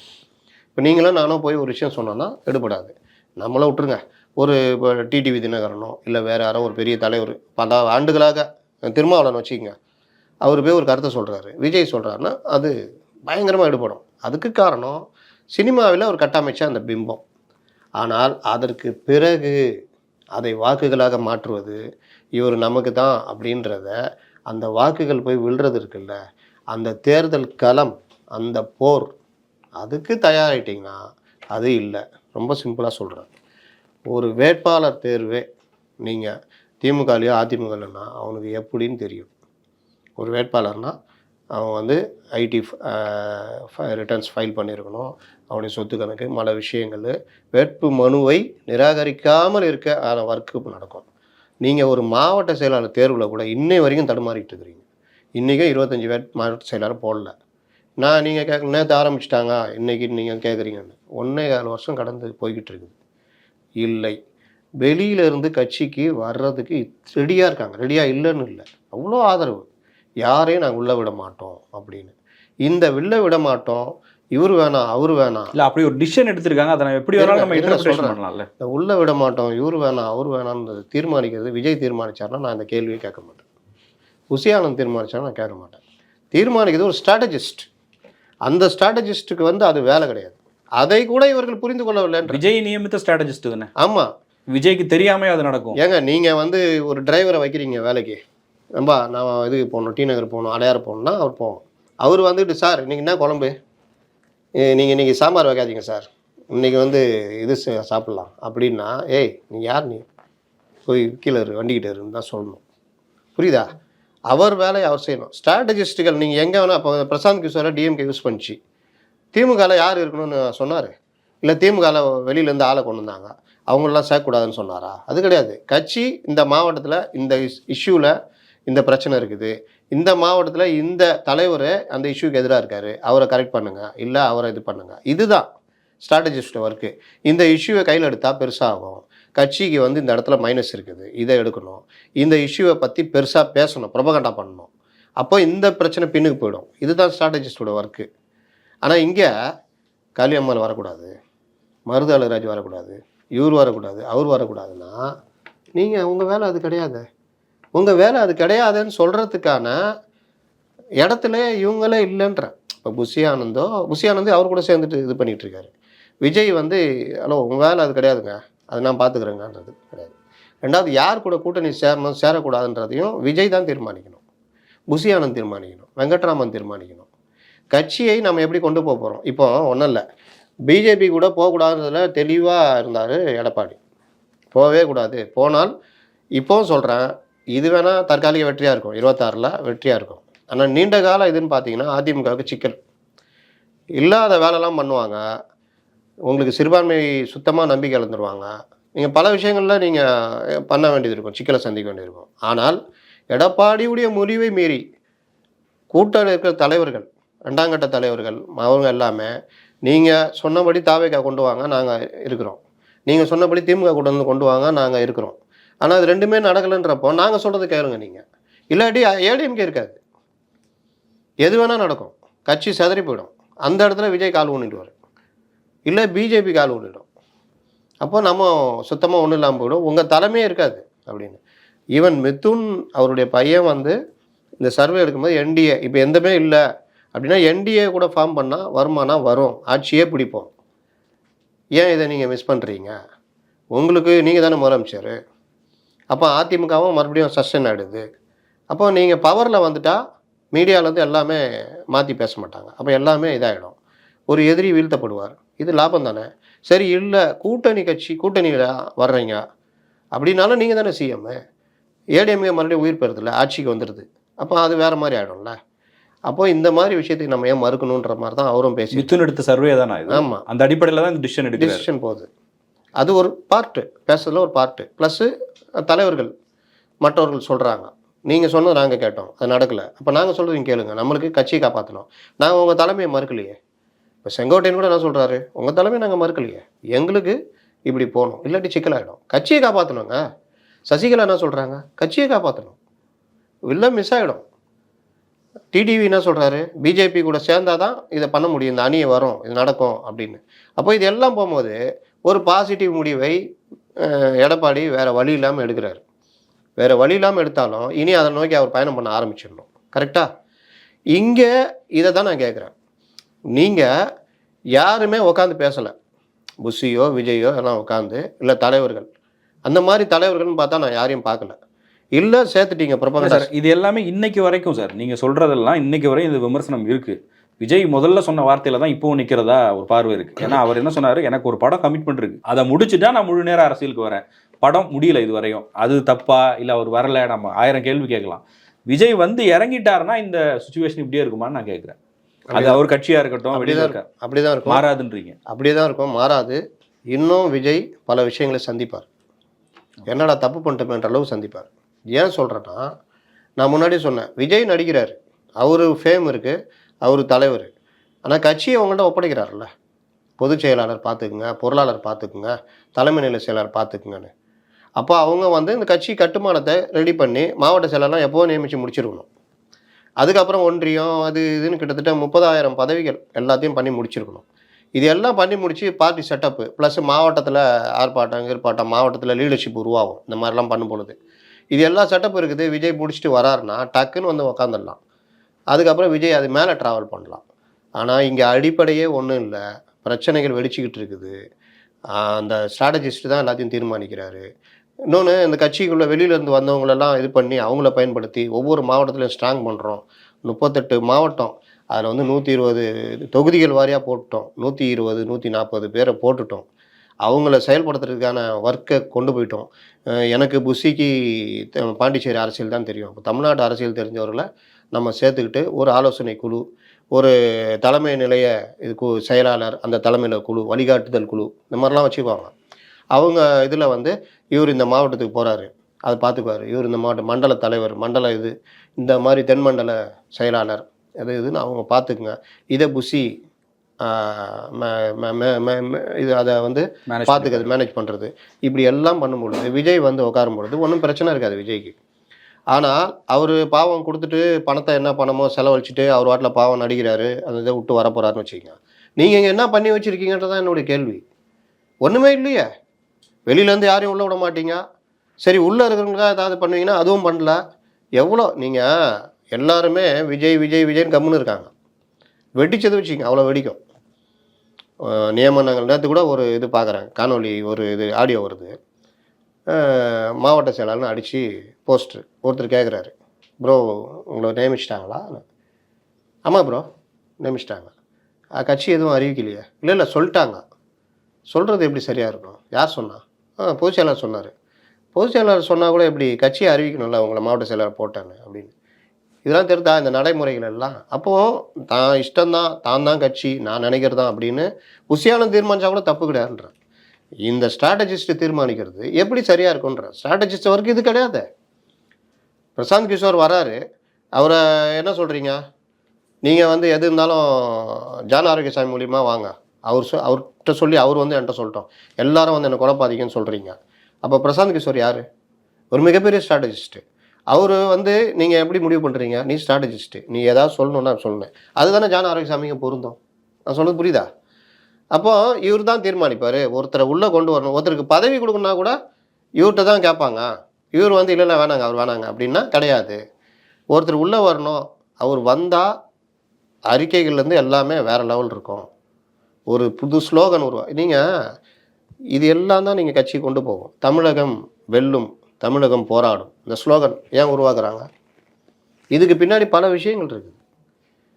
என்ன ஆனாலும் சரி, எனக்கு நிதியே இல்லாவிட்டாலும் சரி, தமிழகம் இதுவே போனாலும் சரி, எங்கள் உரிமைகளை விட்டு கொடுக்க மாட்டோம்னு சிஎம் பேசுகிறாரு. ஏன் பேசுகிறாரு? ஏன் பேச வைக்கிறாங்க? ஒவ்வொன்றுக்கு பின்னாடியும் ஒவ்வொரு அரசியல் இருக்குது. நீங்கள் அது என்ன பண்ணுறீங்க? உங்களுக்கு லட்டு மாதிரி பிரச்சனைகள் கிடச்சிக்கிட்டே இருக்குது. ஆனால் நீங்கள் வந்து அந்த விஷயத்தில் உள்ளே போராடிக்கிட்டு இருக்கிறீங்க. இதை தான் நான் சொல்கிறேன். நாளைக்கு தேர்தல் அரசியல் வரும்பொழுது மக்கள் இதெல்லாம் பார்க்க மாட்டாங்க. நீங்கள் யார் களத்தில் நிற்கிறாங்கன்னு பார்ப்பாங்க. அப்போது ரெண்டு பெரிய கட்சிகள், அதிமுக திமுக கூட்டணி, இந்த கூட்டணி படம் பத்திரிகைலாம் அப்படி தான் எழுத ஆரம்பிக்கும். இவர் போயெல்லாம் எடுத்துக்கிட்டு நீங்கள் சொல்கிற மாதிரி மூணாவது பெரிய சக்தி என்ன செய்ய போகிறாரெல்லாம் பார்க்க மாட்டாங்க. அவரு நான் இன்னொன்று சொல்கிறேன், செய்தியாளர்களே சந்திக்காத விஜய் தானே சார் மீடியாக்கள் எல்லாம் 24 மணி நேரம். அது வந்து நான் தான் சொன்னேன்ல, அது ஒரு அந்த ஒரு ஒன் ஸ்டெப் மேலே இருக்காருன்னு சொல்கிறேன்ல, அந்த சினிமாவுடையது. அதுதான் போட்டால் நமக்கு பார்ப்பாங்க, அது செய்தியாக மாறுன்றது. அதை வச்சுக்கிட்டே நீங்கள் அரசியல் பண்ண முடியாதுன்னு சொல்கிறேன். அதுக்கு தான் நான் எம்ஜிஆர் நான் உதாரணம் சொன்னேன். நாளைக்கே விஜய் வந்து ஏதாவது பேசுகிறாரு பண்ணுறாருன்னா அதை எப்படி தொடர்ச்சியாக கொண்டு போக போகிறாரு, என்ன பண்ண போகிறாரு? கட்சிக்குள்ளே இருக்கிற பிரச்சனை 234 தொகுதியில் என்ன பண்ண போகிறீங்க? எப்படி வேட்பாளர் போட போகிறீங்க? தனித்து நிற்க போகிறீங்களா? தனித்து நிற்கிறன்னா உங்கள் கிரவுண்டில் என்ன ரியாலிட்டி இருக்குது? நீங்கள் இத்தனை வருஷமாக கட்சி நடத்துகிற சீமானு 234 தொகுதி போட்டாலும் செலவு மற்ற விஷயங்கள்லாம் எவ்வளோ தடுமாறுன்னா சீமானுக்கு தெரியும். நீங்களும் உங்கள் கை காசை போட்டு தான் செலவு பண்ணணும். 2000 கோடி 3000 கோடி 5000 கோடி இறங்கும் பொழுது 200 கோடி 300 கோடினா யோசிச்சு பாருங்கள். என்னதான் இளைஞர்கள் தன்னெழுச்சியாக உழைச்சாலும் அது எப்படி உழைக்கணும்னு கூட தெரியாது. வேட்பாளர் போடுறீங்க, பிரச்சாரம் போடுறது, நான் சொன்னேன்ல, இந்த தொகுதி விட்டு அந்த தொகுதியில் போய் பிரச்சாரம் பண்ணிகிட்டு இருப்போம். இந்த மாதிரி செட்டப் இதெல்லாம் தெரியாது. ஒரு போலீஸை மெயின்டைன் பண்ணுறதுக்கு உங்களுக்கு இது வேணும். போலீஸ் வந்து ஏன்பா போப்பா நேராக வர்ற, இன்னும் வந்தோன்னு உட்காடுறான்னுவாங்க. இந்த மாதிரி அந்த ஆட்டிடியூடு இது எல்லாமே நீங்கள் வந்து நீங்கள் 10 தேர்தலில் அடிப்பட்டால் தான் வரும். அதே ஒரு கட்சியோடு நீங்கள் இணைகிறீங்க மொதல் டைம்னா அவன் பார்த்துக்குவோம். அவன் கூட போகும்போது எப்போ தம்பி உட்காருப்பா, தம்பி தான் மாவட்ட செயலாளருங்க அப்படின்னா, சார் வணக்கம் சார்னு வாப்பில் இன்ஸ்பெக்டர். ஏன்னா வந்தவர் இன்னொரு பெரிய கட்சி உடையது. நீங்கள் அடுத்து உங்கள் அதில் ட்ரெயின் ஆவீங்க. இப்படி நான் எதுவுமே பண்ண மாட்டேன். என் கட்சியுடைய அதாவது இன்றைக்கி நான் எப்படி இருக்கேன்றது தெரியணும்ல. நான் 100 மீட்டர் ஓட்டப்பந்தயத்தில் ஜெயிக்கணும்னு எனக்கு ஆசை இருக்குது. என் உடல்நிலை அது ஒத்துழைக்குதா அப்படின்னு நான் முதல்ல பார்க்கணும். ஓடுனா என்னுடைய இதயம் தாங்குமா? ப்ரெஷர் என்ன ஆகும்? ரெண்டாவது நான் அதுக்கான என்ன பயிற்சி எடுக்கணும்னு 1 வருஷம் தான் இருக்குது. அப்போ 1 வருஷத்துக்குள்ளே 10 வருஷம் ட்ரைனிங் எடுத்து பல போட்டிகளை கலந்துக்கிட்டவனோட நான் போட்டி போட போகிறேன். அப்போ இந்த 1 வருஷத்துக்குள்ளே நான் போட்டி போடணும்னா நான் எவ்வளோ ட்ரைனிங் எடுக்கணும்? டெய்லி ஃபுட்டு, அந்த போய் ப்ராக்டிஸு, எனக்கான கோச்சு, இது எல்லாமே இருக்கணும். ஆனால் கோச்சு வந்து என்ன பண்ணுறாரு, மாப்பிள்ள நம்ம சினிமாவுக்கு போகலாம், நம்ம அதுக்கு போகலான்னா எப்படி? நான் சொல்றது புரியுதா? புரியுது. இந்த கட்டுமானம் அதைத்தான் பிரசாந்த் கிஷோர் சொன்னாரு, அடிப்படை கட்டுமானம் வேணும் அப்படின்னு. நீங்க இப்போ உங்களுக்கு என்ன சான்ஸ் இருக்குன்னு நான் சொல்றேன். தனியா நிக்கணும், இல்ல சீமான்கிட்ட நிக்கணும். சீமான் கிட்ட போகணும். தம்பி நடு ரோட்டில் அடிபட்டுற போறேன்னு சொன்னா சீமான் கிட்ட போகணும். வேற வழி இல்லை. அப்போ சீமான் கூட நிற்கிறீங்கன்னா இப்போ நீங்கள் கேட்ட கேள்வி வரேன். மூன்றாவதாக இந்த அணி ஃபார்ம் ஆகுது வச்சுங்க. நான் இன்னொன்று சொல்கிறேன். சீமானையும் என்டிஏக்குள்ளே கொண்டு வரதுக்கான பேச்சுவார்த்தையில் போய்கிட்டு இருக்குது. முடிவு பண்ணி போய்கிட்டு இருக்கிறாங்க. வருவாரானா வருவாருங்க, நீங்கள் பாருங்க அப்படின்றாங்க. ஏங்க அவர் என்னங்க இது மாதிரிலாம் என்ன ஏங்க அரசியல் வேறங்க, நீங்கள் பாருங்கன்றாங்க. எனக்கு தெரியாது. நான் இப்போ வந்துட்டு நேரடியாக சீமான் போகிறான்னு சொல்ல வரல. அதற்கான முயற்சிகள் போய்கிட்டு இருக்குன்றேன். Okay sir. இப்போ அதில் எனக்கு என்னென்னா, இப்போ நம்ம இன்னைக்கு வரைக்கும் இங்கே எடப்பாடி பழனிசாமி பேசுறதுக்கு முன்னாடி வரைக்கும் இருந்த தமிழ்நாடு அரசியல் வேறவா இருந்தது. திமுக வந்து அதிமுக பாஜக கள்ள கூட்டணின்னு பேசுனாங்க. ஒரு பக்கம் பாஜக எதிர்ப்பையும் ரொம்ப தீவிரமாக பண்ணிட்டு இருக்காங்க. அதிமுக எடுத்துக்கிட்டோம் அப்படின்னா திமுக எதிர்ப்பில் உறுதியாக இருந்தாங்க, பாஜக பக்கம் கொஞ்சம் சைலண்டாக இருந்தாங்க. இன்னைக்கு என்ன ஆக போகுதுன்னு தெரியல. விஜய் ஒரு நரேஷனை செட் பண்ணிட்டு இருந்தார். திமுகவும் பாஜகவும் ஒன்று சொல்லிட்டு இருந்தாரு. அதிமுக பக்கம் திரும்பவே இல்லை, அதிமுகவும் விஜய் பக்கம் திரும்பவே இல்லை. இன்னைக்கு டெல்லி விசிட்டுக்கு அப்புறமா தமிழ்நாடு அரசியல் எப்படி மாறும், விஜய்க்கு அதிமுக குறித்த பார்வை எப்படி இருக்கும், அதிமுக விஜய் எப்படி ஹேண்டில் பண்ண போறாங்க, அதே நேரத்தில் திமுக தாவேகா இடையே இருக்கக்கூடிய அந்த ஒரு அரசியல் எப்படி மாறும்? ஜான் ஆரோக்கியசாமி கேட்கறதுலாம் என்கிட்ட கேட்குறீங்க. சரி, நான் சொல்கிறேன். அதாவது எப்படி மாறும்னா, அதிமுக வலுவாக அடிப்பார்கள். மும்மொழி கொள்கையில் உங்கள் பார்வை என்ன? பார்த்தீங்களா, கள்ளக்கூட்டணி சொன்னோமா, கள்ள உறவுன்னு சொன்னோமா, நடந்துச்சு பார்த்தீங்களா அப்படின்வாங்க. இந்தி திணிப்புக்கு ஆதரவுன்னுவாங்க. மாநில உரிமைகளை விட்டு கொடுக்குறாங்க எல்லாம் சொல்லுவாங்க. அதுக்கு எதிர்ப்பிரச்சாரம் செய்ய வேண்டிய கடமை இவர்களுக்கு இருக்குது. இல்லைங்க அப்படி இப்படின்னு இவங்க வாட்டில் போனாங்கன்னா அதுக்குரிய பலன் அனுப்பிப்பாங்க. ஆனால் நீங்கள் அண்ணாமலையுடைய ரிப்ளைலாம் பார்த்தீங்கன்னா வேறு மாதிரி இருக்குது, தெரியும்ல. அந்த மாதிரி விஷயங்களை இறங்கி அடிக்க ஆரம்பித்தாங்கன்னா இந்த பிரச்சனை பெருசாகாது. நீங்கள் இந்தி திணிப்புன்றது வந்து பெருசாக எடுபடல, தெரியுதா? அதனால தான் டீலிமிட்டேஷனை கையில் எடுத்தாங்க. இந்தி மும்மொழி கொள்கை, இந்தி எதிர்ப்புன்றது வந்து பெருசாகணும்னா இந்த மறுசீரமைப்பு பிரச்சனையை கையில் எடுக்கிறாங்க. அப்போது அவர்களுக்கே தெரியுது இது பெருசாக 70களில் 60களில் இருந்த மாதிரி இன்றைக்கி ஒரு இந்த விஷயம் இளைஞர்களையோ பெண்களையோ யாரையும் போய் சேரலன்னு. இன்றைக்கி இருக்கிற இளைஞர்கள் வேறு மாதிரி இருக்கான். 2K kids. அவன் என்ன சொல்கிறான், என்னன்னாலும் என் தளபதி தாங்க ஓட்டு போடுவேன்றான், எனக்கு வந்து இதுங்கன்றான். இன்னும் பல பேர் குடிமகன்கள் 10 ரூபா பாட்டில் வாங்கினேன்னு கோவத்தில் இருக்கிறான். இந்த மாதிரி ஒவ்வொருத்தருமே அவங்கவுங்க இஷ்யூவை பார்க்குறாங்க. அவங்கள்ட்ட போயிட்டு ஹிந்தி திணிக்கிறாங்க, மொழி இதுன்னா இன்றைக்கி அது எடுப்படாது. மொழிக்காக இனம்காகனா தமிழே இல்லை, தங்கிலீஷில் எழுதிட்டு இருக்கிறான். அவன்கிட்ட போய் ஹிந்தின்னு சொன்னால் கொஞ்சம் பேர் அது இரையாவாங்க. ஆனால் மேக்ஸிமம் நீங்கள் 60s 70s இருந்த மாதிரி இல்லை அப்படின்றது இவர்களுக்கே தெரியுது. அப்போ தான் மறுசீரமைப்பை கொண்டு வராங்க. மறுசீரமைப்புலேயும் நீங்கள் எதிர்பிரச்சாரங்கள் போகும்போது நீங்கள் சாதாரணமாக மறுசீரமைப்பை மக்கள் தொகை கணக்கெடுப்பு அடிப்படையிலேயே அந்த ப்ராசஸே கொண்டு போனாலும் 2035 ஆகிடும். அப்போ இது இன்றைக்கி நடக்கிற விஷயம் இல்லை, இதை ஏன் தூக்கிட்டு சுமக்கிறீங்கன்ற கேள்வி வருது. ஆனாலும் வேறு இவர்களுக்கு வழி இல்லை, அதனால தான் தூக்கிட்டு சுமக்கிறாங்க. நீங்கள் வந்துட்டு இதுக்கு டிஃபெண்ட் பண்ணிகிட்டு இருக்க முடியாது.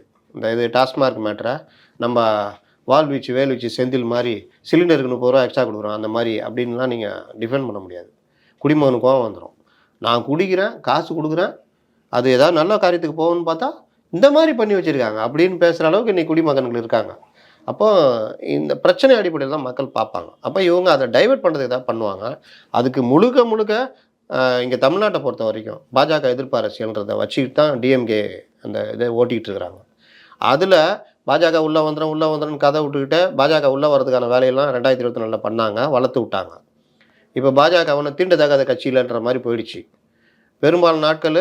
ஏன் என்னன்னு அப்போ இஷ்யூ பேஸில் உள்ளே வரும்பொழுது நீங்கள் 2021 இதை நான் சொன்னேன் ஏற்கனவே, 2024 26லையும் அந்த இஷ்யூ தான் வந்து முன்னாடி நிற்கும். இப்போ விஜய் வந்து எப்படி பாஜக திடீர்னு அந்த போராட்டத்தில் அடித்து திருப்பி அடித்தாங்களோ அது மாதிரி அடிக்கிறதுக்கு வாய்ப்பு இருக்குது. ஏன்னா அதுலேயும் ஜான் ஆரோக்கியசாமி தான் தீர்மானிப்பார் என்ன பண்ணணுன்னு. அப்போது இவர்களை அடிக்க ஆரம்பித்தாங்கன்னா திமுக ஆதரவாக போகிறாங்கன்ற மாதிரி கிளப்பிடுறதுக்கும் வாய்ப்பு இருக்குது. இல்லை நாங்கள் திமுகவை தான் அடிப்போம், ஆளுங்கட்சி தான் அடிப்போம்னா அப்போ நீ ஏன் எதிர்கட்சியை இதுக்கு எதிராக இருக்கிற கட்சி இதுக்கு அடிக்கிறன்றதுன்னு ஒன்று வரும். இன்னொன்று சாப்பிட்டு இதை எடுத்துகிட்டு இருந்த அதிமுக இனி பிஜேபி கூட போயிட்டாங்கன்னா விஜயை அடிக்கிறதுக்கான வேலையை ஆரம்பிச்சிருவாங்க. அப்போது அந்த இதுவும் நடக்கும். அப்போ இருமுனையிலையும் இவர்கள் சமாளிக்கக்கூடிய இது வரணும். அப்போ அது வந்து வெறுமனே இளைஞர்கள் ஆதரவாளர்கள் ட்விட்டரில் களமாறுறதுலாம் நடக்காது. அப்போது வலுவாக இதற்கு பதில் சொல்லக்கூடிய அளவு இப்போ புஷி ஆனந்த் இவர் அடிக்கிறாரு, அண்ணாமலை திருப்பி அடிக்கிறாரு. அதில் நமக்கு சில விஷயங்கள் உடன்பாடு இல்லை. இந்த இடுப்பு கிள்றது அது ப்ரொஃபஷன். முத்த காட்சி நடிப்பார், துப்பாக்கியால் தீவிரவாதி சுடுவார், துப்பாக்கியால் சுட்டு கொலை பண்ணிய அப்படி கொலையாளின்னு சொல்ல முடியாது. அது சினிமா. ஆனால் களத்துக்கு வாங்க, வந்துட்டு எங்களை கேள்வி கேளுங்கன்றது வந்து நியாயமான கேள்வி. அதுக்கு இவங்க என்ன பதில் சொன்னாங்க? அதான் பதில் சொன்னாங்க, அவர்களுக்கெல்லாம் பதில் சொல்லி கொண்டு இருக்க வேண்டிய அவசியம் இல்லைன்னு. உங்களுக்கு எல்லாம் ஓட்டு போட வேண்டிய அவசியம் இல்லைன்ட்டு போயிடுவாங்க. அப்போது இறங்கிட்டேன்னா இறங்கி கடைசி வரைக்கும் முடிக்கணும். இப்போ தெருநாய் சண்டை பார்த்துருக்கீங்களா? சண்டை போடும், ஓட ஆரம்பித்தா துரத்தி கொண்டு போய் தெருமுனையில் விட்டு தான் திரும்பி வருவார். அப்படியே சும்மா ஸ்டைலாக வருவார். இதுதான் அரசியல். அடித்தா நீ அண்ணாமலை அடித்தாரா, திருப்பி நீ அடிக்கணும். இல்லை அடிக்கவே கூடாது. அடிச்சிட்ட திருப்பி வலுவாக வச்சு அடிச்சிட்டாப்புல. அப்போது நீ பேசுகிற, நீ கட்சி தலைவர் தானே, அவர் ப்ரொஃபஷன். அது நேரடியாக எதிர்க்க திராணி இல்லாமல் சினிமாவை வைத்து நீங்கள் அரசியல் எங்களிடம் செய்கிறீர்களா, செல்லா, அது மாதிரி ஏதாவது அவனை போட்டு உருட்டணும். அப்போ ரசிகம் பார்ப்பான். இதை வச்சு அவன் தூக்கி பெருசாக்குவான். உங்கள்கிட்ட தான் இருக்காங்களே, சொல்கிறதுக்கு தான் ஆள் இல்லை. என் தலைவன் பாடுறா, அச்சாம் பாடுறா அப்படின்னு திமுகவில் சொல்லுவாங்க. என் தலைவன் வந்து ட்ரம்புக்கு டஃப்பு கொடுப்பாப்புல, அச்சார் பார்த்தியா அப்படின்னுவான். ஏன்னா அவங்க 4 விஷயத்தை எடுத்து போடுவாங்க. அந்த மாதிரி போகிறதுக்கு இங்கே இடம் இல்லைன்ற. அப்போ அதற்கான இது நீங்கள் 2ஆம் கட்ட 3ஆம் கட்ட 4ஆம் கட்ட தலைவர்கள் அப்படியே களமாடிக்கிட்டே இருக்கணும். இங்கே எங்கே நம்மளால் இந்த மனோகரா படத்தில் செயினை சிவாஜி வந்து இழுத்துட்டு போகிற மாதிரி மைக்கை போட்டால் அப்படியே தள்ளினே போகிறாரு. எதை இருந்தாலும் எங்களுடைய தளபதி வந்து உங்களுக்கு பதில் சொல்லுவார்னு. அப்புறம் நீங்கள் எதுக்கு பொதுச் செயலாளர்? ஒரு சின்ன அரசியல் நிகழ்வு கூட நீங்கள் பதில் சொல்ல முடியலன்னா நீங்கள் எதுக்கு பொதுச் செயலாளர்? நான் ஒன்றும் ஒரு மாவட்ட செயலாளர் கேட்கலையே, மாநில பொதுச் செயலாளர் 2வது இடத்துல இருக்கிறவர் கேட்குறேன். இந்த விவகாரத்தில் உங்கள் ஸ்டாண்ட் என்னன்னு பத்திரிகையாளர் கேட்டால் சொல்லணும். ஜெயக்குமார் யார்? அவர் ஒரு 4வது கட்டத்தில் 5வது மட்டத்தில் இருக்கக்கூடிய தலைவர். மைக்கை போடுங்க, வேணுன்ற அளவு கொடுப்பாரு பதில். டிடிவி யாரை வேணால் எடுத்துங்க, எந்த கட்சியில் வேணால் எடுத்துக்கங்க. அப்போ நீங்கள் இங்கே இதுதான் பிரச்சனை. இதைத்தான் நான் வந்து சொல்கிறேன். இது இருந்தால் மட்டும்தான் நீங்கள் இந்த அரசியலில் களமாட முடியும். வர்ற அரசியல்ன்றது வேகமாக இருக்கும். அப்போ நீங்கள் டாஸ்மார்க் பற்றியும் சொல்லணும், நீதிமன்றத்தில் இவர்கள் போட்ட வழக்கு பற்றியும் உங்களுக்கு டீட்டெயில் தெரியணும், உச்சநீதிமன்றத்தில் செந்தில் பாலாஜிக்கு என்ன பதில் சொன்னாங்கன்றதும் தெரியணும், நீங்கள் அந்த ஜிஎஸ்டி பற்றியும் தெரியணும், தமிழ்நாட்டில் என்னென்ன நடக்குது, மின் ஊழியர் பிரச்சனை என்ன, போக்குவரத்து தொழிலாளர் பிரச்சனை எல்லாம் தெரிஞ்சிருக்கணும். பட்டுன்னு எது கேட்டாலும் பதில் சொல்கிற மாதிரி இருக்கணும். நீங்கள் சொல்லணும்னா 10 பேரை உருவாக்குங்க. அது உருவாக்க மாட்டீங்கல்ல. நாங்களே இருக்கணும்னா அப்போ ஜான ஆரோக்கியசாமி கொடுத்து கட்சியில் சேர்த்துருங்க. சேர்த்துட்டு அவருக்கு ஒரு பொறுப்பை கொடுங்க, அவர் பார்த்துக்குவார். அதனால் இவர்கள் வந்து சீமான் கூட போகிறதுக்கான வாய்ப்புகள் இருக்க வாய்ப்பு இருக்குது. அப்படி ஒரு வேளை போனால் ப்ரோ டிஎம்கே ஓட்டை இவர்கள் வாங்குவதற்கான வாய்ப்பு இருக்குது. ஏன்னா சிறுபான்மை மக்களுடைய வாக்குகள் திமுக மேலே கோபமாக இருக்கிறாங்கன்னா நீங்கள் சொல்கிற மாதிரி இவங்களுக்கு போட மாட்டாங்க, என்டிஏக்கு போடவே மாட்டாங்க. அப்போ யார் போடுவாங்க? விஜய்க்கு போடுவாங்க. பெண்கள் விஜய் மேலே அபிமானம், ஒரு அரசியல் வந்துருக்கு, அவர் வாய்ப்பு கொடுக்கலான்னு நினைக்கிறவங்க, திமுகவில் வாக்களித்தவங்க, போன தடவை ஏடிஎம்கே எதிராக வாக்களித்தவங்க, திமுக ஆதரவு வாக்குகள் விஜய்க்கு உள்ளது வாக்கு இருக்குது. அந்த வகையிலையும் விஜய் வந்து டேமேஜ் பண்ணுவார். ஆனால் அவர் எப்படி இதுக்கப்புறம் இந்த எப்படி பிப்ரவரி, மார்ச், ஏப்ரல், மே, ஜூன் வரையும் கொண்டு போயிட்டாங்க. ஜூனுக்கு அப்புறம் அவர் வந்து என்ன அரசியல் பண்ண போகிறான்றதும் இருக்குது. அதில் விஜயை டீஃபேம் பண்ணுறது வேலைலாம் நடக்கும். நீங்கள் பார்த்தீங்கன்னா அதில் கில்லாடி டிஎம்கே, அதை மீறி தான் நீங்கள் நிற்கணும். அப்போது அது வந்து உங்களுடைய இமேஜை ஏற்றுமா இறக்குமான்றது தெரியாது. விஜயகாந்த் பண்ணாங்கல்ல, எப்பேற்பட்ட தலைவர், வெள்ளந்தியான மனிதர். அந்த வெள்ளந்தியான மனிதருடைய தன்மையை டீஃபேம் பண்ண வச்சாங்களா? ஒரு சாதாரண பார்க்கிங் பிரச்சனையில் இருந்ததை விஜயால் உருவாக்கப்பட்ட அந்த வடிவேலையை விஜய்க்கு எதிராக பேச வச்சு பயன்படுத்திக்கிட்டாங்களா? விஜயகாந்துக்கு எதிராக பயன்படுத்தினாங்களா? அப்போது இந்த அரசியல் விஜய்க்கு எதிராகவும் நடக்கும். ஓகே. அதனால் இந்த காலம் வந்து ரொம்ப இதுவாக இருக்கும். இது ஃபார்ம் ஆகிடுச்சு, இங்கேயும் இருக்குது. ஏன்னா இனி இவர்களுக்கும் ஆப்ஷன் முடிஞ்சிச்சு. யாருக்கு? திமுக கூட்டணியில் இருக்கிற கூட்டணி கட்சிகளுக்கு, தோழமை கட்சிகளுக்கும் ஆப்ஷன் க்ளோஸ்ட். நீங்கள் விஜய்கிட்டலாம் போக முடியாது, புஷி விட மாட்டார், கதவை மூட்டுவார். அப்போ நீங்கள் விஜய்கிட்ட போனீங்கன்னா இன்னொரு மக்கள் நல கூட்டணி, அதுவும் திமுகவுக்கு தான் பலகீனமாக போயிடும். ஏன்னா ஒரு பார்ட் அப்படியே அங்கே போயிடுச்சுன்னா உங்கள் வாக்கு 26% வந்து நிற்பீங்க. திமுக கதை முடிஞ்சிடும். விஜய் அந்த இடத்துல செகண்ட் பொசிஷன் எடுத்துருவார், ஒருவேளை அப்படி அமைந்தால். ஏன்னா நீங்கள் அந்த ரைடு மற்ற விஷயங்கள் போகும்போது உங்கள் சிலுவை நாங்கள் எங்கே சுமக்கணுன்ற ஒரு இது கட்டாயம். இப்போதுமே சிபிஎம் முறுக்கின்னு இருக்குது, பயங்கரமாக முறுக்கிட்டு இருக்கிறாங்க. அப்போது அகில இந்திய தலைமையை கேரளாவில் இருக்கிற அவங்க ஆளுங்களை வச்சுட்டு இதை கொஞ்சம் மேனேஜ் பண்ணுறாங்க. ஏன்னா பொலிட் பீரோலாம் அவங்க தான் வெயிட்டு. அதை வச்சு இங்கே பேர் சண்முகம் இவங்களை கொஞ்சம் அழுத்தம் கொடுக்குறாங்க. இது எவ்வளோ நாளைக்கு நீடிக்கும்? சீட் ஷேரிங்கில் வரும்போது ஏங்க நீங்கள் உங்கள் கேரளா அவங்க வேலையை பார்த்துட்டு போங்கன்றுவாங்க. எங்களுக்கு டபுள் டிஜிட் வேணுங்க, 15 சீட்டு வேணும், கேட்டு நின்னவங்க தானே நாங்கள், கொடுங்க அப்படின்வாங்க. திரும்ப ஆரம்பிப்பார்.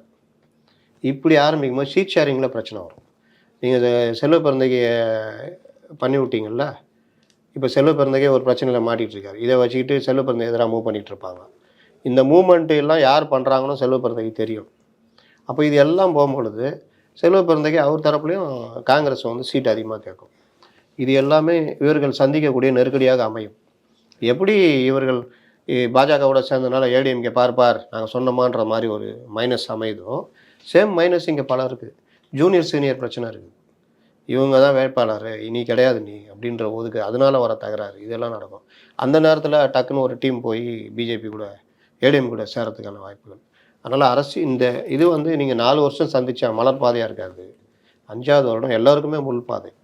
அது ஒவ்வொருத்தரும் எப்படி எதிர்கொள்ள போகிறாங்க, மொழி பிரச்சனையில் நிலைப்பாடு என்ன, சிஏஏ பற்றி சொல்லு அப்படின்னு எடப்பாடி கேள்விலாம் வரும். அதெல்லாம் அவர் சந்திச்சு ஆகணும். அதனால் களம் போக போக இன்னும் இதுவாக இருக்கும். அதில் அவங்களுக்குள்ளேயே இந்த டிடிவி ஓபிஎஸ் பிரச்சனை, இன்னும் பல பிரச்சனைகள் இருக்குது.